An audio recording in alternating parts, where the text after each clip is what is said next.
여러분 안녕하십니까? 미국이 이번 베이징 겨울올림픽에 선수단 말고는 아무도 보내지 않는 외교적 참석 거부 보이콧을 공식 발표했습니다. 중국 정부의 대량 학살, 인권 침해 때문이라고 그 이유도 대놓고 밝혔는데요. 중국 정부는 미국을 향해 정치적 도발이라면서 대가를 치를 거라는 거친 반응을 내놓았습니다. 워싱턴 박성호 특파원을 연결해 보겠습니다. 박 특파원, 이미 예고가 돼 있기는 했지만 외교적 불참이 갖는 의미가 간단하진 않죠. 네, 그렇죠. 베이징 올림픽에 이 바이든 대통령도 또 미국 정부의 어떤 관리도 일단 가지 않는다는 뜻인데요.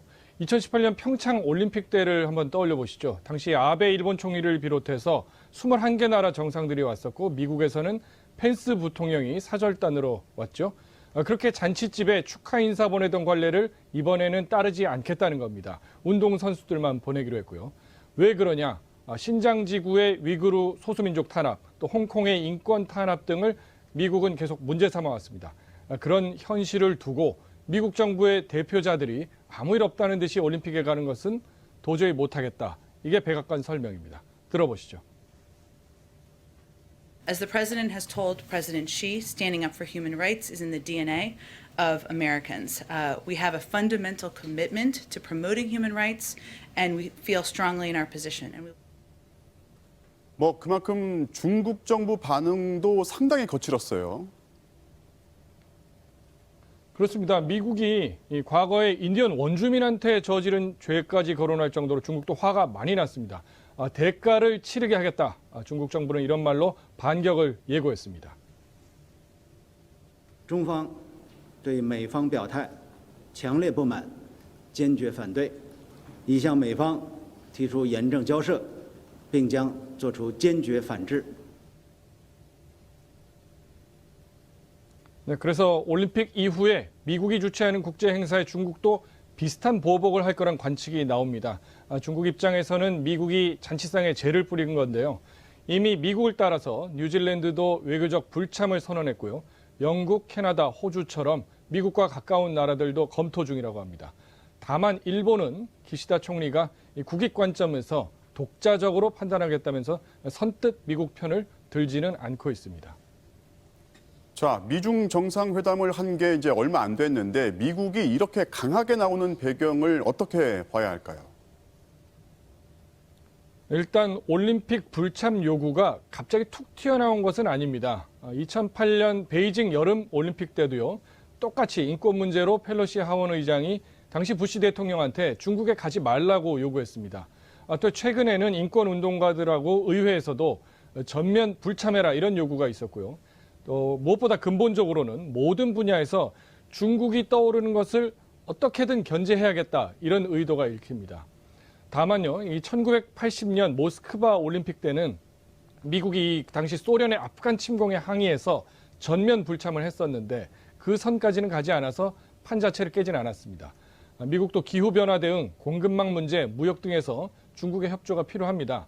하지만 중국을 이렇게 적대시해놓고 사안별로 협력이 가능하겠냐 이런 전망이 많고요. 중국의 반발에 따라서 갈등은 더욱 증폭될 수 있는 상황입니다. 지금까지 워싱턴에서 MBC 뉴스 박성호입니다. 확진자는 일단 집에서 치료하는 걸로 바뀌면서 현재 16,000여 명이 집에서 치료 중입니다. 과연 얼마나 효과적인지 걱정도 많습니다. 서울의 한 병원이 한 달 동안 재택 환자를 관리한 결과를 공개했는데 90% 넘게 완치돼서 일상으로 복귀했습니다. 박윤수 기자가 취재했습니다. 재택치료 의료기관으로 지정된 서울 강남구의 한 병원. 의료진이 40대 남성 재택치료자에게 전화를 걸어 몸 상태를 살핍니다. 오늘 새벽에 열이 좀 나셨잖아요. 지금 약 드시고 좀 떨어지신 것 같은데 오한이랑 이런 거는 좀 괜찮으세요? 다른 의료진은 일가족과 함께 코로나에 감염된 15개월 아기의 상태를 확인하기 위해 영상통화를 시도합니다. 주로 환자가 어리거나 고위험인 경우 영상통화로 상태를 확인하며 진료를 합니다. 체온 측정하는 거 애기라 좀 힘들어도 좀 잘 측정해 주세요. 조금이라도 처진 증상이나 새로운 증상이 있으면 언제든지 연락 주시고요. 그리고 환자 상태에 따라 약을 처방하거나 병원에 입원시킵니다. 이 병원에서는 11월 한 달 동안 298명의 재택치료 환자를 관리했는데 93%인 278명이 완치돼 일상으로 복귀했습니다. 나머지 20명은 코로나 전담병원으로 이송됐는데 위중증으로 악화된 사례는 없었습니다. 24시간 근무하고 있기 때문에 바로 한 5분 내로 확인이 돼서 바로 뭐 병원으로 이송을 할지 생활치료센터로 이송을 할지 해가지고. 재택치료는 조금씩 자리를 잡아가고 있지만 환자가 계속 늘어나는 게 문제입니다. 현재 전국의 재택치료 환자는 16,000여 명. 2주 만에 3배로 폭증했는데 앞으로는 더 큰 폭으로 증가할 걸로 보입니다. 하지만 재택치료에 참여하는 의료기관은 전국에 아직 216곳밖에 되지 않고 모두 병원급 이상입니다. 정부는 재택치료를 동네 의원까지 확대하는 방안을 추진하고 있습니다. 또 일부 증상은 있지만 병원에 입원할 정도는 아닌 재택치료 환자들을 치료하기 위해 별도의 거점 생활치료센터도 함께 운영할 계획입니다. MBC 뉴스 박윤수입니다. 자, 국민의힘에서는 선대위 영입 인사들을 둘러싸고 잡음이 계속되고 있습니다. 이번엔 30대 청년으로 공동 선대위원장에 임명된 노재승 씨의 발언들이 논란이 되고 있는데요. 관점에 따라서 5.18을 폭동으로 볼 수도 있다. 이런 내용의 영상을 공유하는가 하면 세월호 추모 행사를 비난하고 정규직을 폐지해야 한다. 이런 주장을 하기도 했습니다. 이기주 기자가 전해드리겠습니다. 서울시장 보궐선거 당시 오세훈 후보 지지 연설로 화제를 모았던 37살 노재승 씨. 이준석 대표의 환영을 받으며 국민의힘 공동선대위원장에 임명되자마자 논란에 휩싸였습니다. 지난 5월 18일 SNS에 대한민국 성역화 1대장, 특별법까지 제정해 뭘 감추고 싶냐는 글과 함께 관점에 따라 5.18을 폭동으로 볼 수도 있다는 내용의 동영상을 올린 겁니다. 계엄군과 시위대 양쪽으로부터의 폭력이 존재했고 양쪽으로부터의 범죄 행위가 있었습니다. 중무장은 관점에 따라 폭동이라 볼 수 있는 면모도 분명히 존재합니다. 5.18을 부정한 망언이라는 지적이 나오자 노 씨는 5.18 특별법으로 의견도 내지 못하게 막아버리는 행태를 비판한 것이라고 반박했습니다. 노 씨의 다른 SNS 글도 도마에 올랐습니다. 세월호 추모 행사를 두고 온갖 선동과 날조로 국민 감정을 자극해 수년간 혼란을 야기했다고 비난한 데 이어 자신은 정규직 폐지론자라며 정규직 제로 시대를 언급하기도 했습니다. 또 민주노총의 불법 집회 기사를 올린 뒤 경찰의 실탄 사용에 이견이 없다는 글을 남기는가 하면 광화문 촛불 집회 참가자들을 멍청하다고 비난한 글을 공유하기도 했습니다. 민주당은 노 씨의 활약상이 1배에 버금간다며 노 씨의 사퇴와 윤 후보의 사과를 요구했습니다. 온갖 혐오 발언과 차별 조장, 왜곡된 역사관을 쏟아냈습니다. 1일 1망언과 너무나 닮았습니다. 윤 후보는 관련 질문에 즉답을 피했고 노 씨는 개인적 소회를 담은 글이었다며 사퇴 요구를 거부했습니다. 노재승 5.18 폭동 해명 관련해서 공동선대위원장으로 임명된 이상 앞으로는 말과 행동의 무게감을 느끼고 공동선대위원장직을 성실하게 수행할 것을 약속드립니다. 국민의힘도 본인이 설명한 걸로 한다며 별다른 입장을 내놓지 않았습니다. MBC 뉴스 이기주입니다. 성범죄자 사이에선 감형을 위한 3종 세트라는 게 있습니다. 그중 당장 가능한 게 헌혈을 하거나 장기 기증을 서약하는 겁니다. 형량만 낮춘다면 무엇인들 못하겠냐는 건데요. 이렇게 서약만 해놓을 뿐 장기 기증을 진짜 하는 것도 아닙니다. 이어서 김세진 기자입니다. 감형을 위한 3종 세트라고 하죠. 헌혈, 장기 기증, 자원봉사가 있습니다. 인천의 한 건물에서 아르바이트를 하던 B씨. 1층 창문 너머 여자 화장실을 한 달 동안 몰래 촬영하다 덜미를 잡혔습니다. 이 택배로 붙여놨었는데 계속 찍고 그러니까 CCTV가 확인하니까 계속 그 시간대에 오는 아이가 있었어요. 비슷한 전과가 2차례 있었고 1심에선 징역 1년 실형이 선고됐습니다. 그런데 항소한 B씨는 형량 2개월을 감형받았습니다. 재판부는 B씨가 장기 기증 의사를 표현해 반성하고 있다는 점도 반영했다고 밝혔습니다.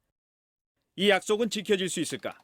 국내에서 장기 기증 서약이 실제로 이어지는 사례는 1% 미만입니다. 100분 중에 한 분이 할까 말까 한 상황이 기회가 와요.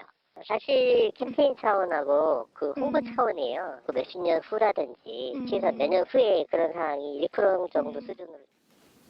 취재진은 B 씨의 이후 행적을 추적해봤습니다. 반성했다는 B 씨는 출소한 지 2달 만에 다른 여자 화장실을 또 촬영하다 적발됐습니다. 2015년 이후 장기 기증이 형량을 낮춰줄 이유로 받아들여진 판결은 16건이었습니다. 헌혈도 비슷합니다. 헌혈을 반성의 증거로 본 판결문은 8건인데 그 가운데 2건에선 감형도 이루어졌습니다. 현행법에선 헌혈이나 장기 기증엔 어떤 대가를 바라서는 안 된다고 명시돼 있습니다. 하지만 유독 성범죄자들에겐 형량에 영향을 주려는 의도로 악용되는 셈입니다. 주로 헌혈증이라든지 장기기증 서약이라든지 그런 부분들을 가지고 법관이 판단할 영역이라고 보이거든요. 이 때문에 성범죄자들 사이에서 기부와 헌혈 등은 재판부에 내야 할 필수 항목으로 꼽힙니다.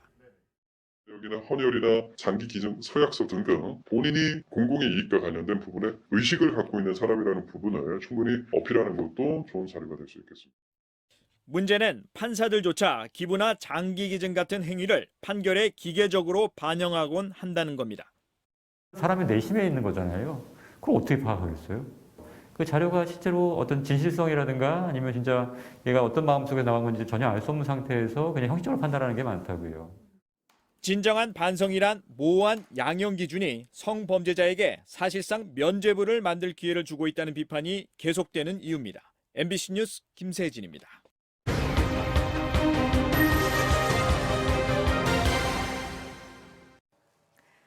제보는 MBC입니다. 경기도의 한 요양병원의 입원실에서 60대 여성 환자가 70대 남성 환자에게 성추행을 당했습니다. 그런데 피해 환자는 병원에서 아무런 조치도 해주지 않고 주변에 알리지도 말라고 했다면서 분통을 터뜨렸는데요. 가족들이 항의를 하자 병원 이사장은 사과할 일이 아니라면서 보상금을 말해보라는 반응을 보였다고 합니다. 어떻게 된 일인지 김수근 기자가 전해드리겠습니다. 경기도 동두천의 한 요양병원.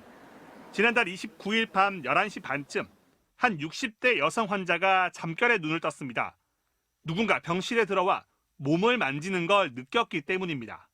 그 영감도 수가 있는 거라. 감 줄다니 내 몸을 두둥거리는데 무슨 말을 놓겠어요. 감 소리밖에 안 났어요.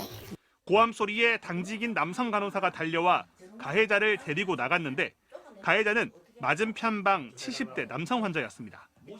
그런데 조치는 그게 전부였습니다. 그 사람 나한테 어떻게 한 줄 아냐고 온몸을 다 만지고 그랬다고. 내가 그러니까 자기는 간호사한테 이야기했다고. 소리밖에 안 해. 다음 날 가해자인 남성 환자는 버젓이 피해자를 다시 찾아왔습니다. 그 이튿날 내보고 김을 이만한 걸 하나 가오는 거라. 먹으라고. 그 김이 먹고 그냥 넘어가겠어요. 안 나가라 빨리 나가라. 지금도 소름 끼친다니까 지금. 피해자는 결국 가족에게 사실을 털어놓고 동료 환자의 도움으로 경찰에 신고했습니다. 아무도 안 아들한테 왜 연락하냐, 경찰에 왜 신고를 하냐, 그게 너무 화가 나는 거죠. 그러니까 자꾸 시시하고.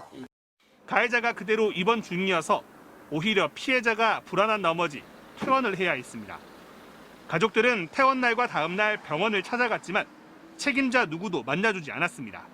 대신 원무과장은 전화로 이렇게 말했습니다. 시위 또는 매스컴 같은데 이제 저희 병원의 이미지 훼손을 이제 시키시게 되면 담당 로펌 하시는 분들이 계셔서 상응하는 법적 대응을. 두 아들은 피켓을 걸고 병원 앞에 섰습니다. 이른이 다 된 피해자도 차가운 병원 계단에 앉았습니다. 시위를 시작하자 그제야 병원 이사장이 나타났습니다. 병원 측에서 사과할 일은 아닙니다. 나 그럼 병원에 보상을 얼마 해주시오 한다든가. 이사장이 나인데 쿨하게 얘기를 해보시라 이거예요. 이 기회는 오늘이 마지막일 거예요. 제가 지금 뭐 돈 벌려고 하는 거 아니잖아요. 대화를 하자고 부른 건지 그런 걸 주려고 부른 건지. 해당 요양병원은 이사장의 가족과 지인들이 의료기관 종사자들부터 코로나19 백신 접종을 맞던 지난 3월 재치기 접종을 한 사실이 들통나 논란이 되기도 했습니다. 가해자는 사건이 발생한 이후에도 계속 이 병원 병실에 머물다 최근에야 퇴원한 것으로 알려졌습니다. 성추행 혐의로 경찰 조사를 받은 가해자는 치매 증상이 있다며 심신미약 상태에서 일어난 일이라고 주장하는 것으로 전해졌습니다. 병원 측은 피해자의 경찰 신고를 막은 적은 없다면서 경찰 수사가 진행 중이니 경찰에 문의하라고만 밝혀왔습니다. MBC 뉴스 김수근입니다.